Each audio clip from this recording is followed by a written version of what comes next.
تم میں سب سے بہتر وہ ہے جو لوگوں کے لیے زیادہ بھلائی کرے۔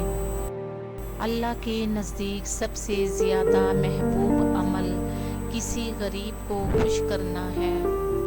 بھلائی کا بدلہ بھلائی کے سوا کچھ نہیں۔ جو شخص کسی مومن کی پریشانی کو دور کرے گا، اللہ اس کی قیامت کے دن کی پریشانیاں دور کرے گا۔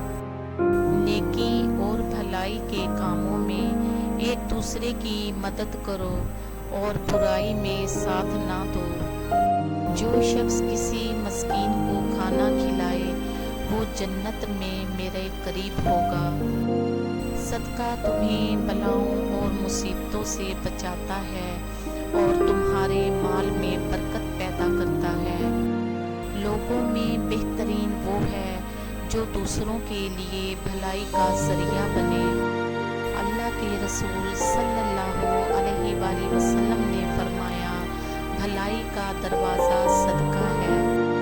اللہ تعالیٰ فرماتا ہے، اور اپنے مال میں سے یتیموں اور مسکینوں کو دو۔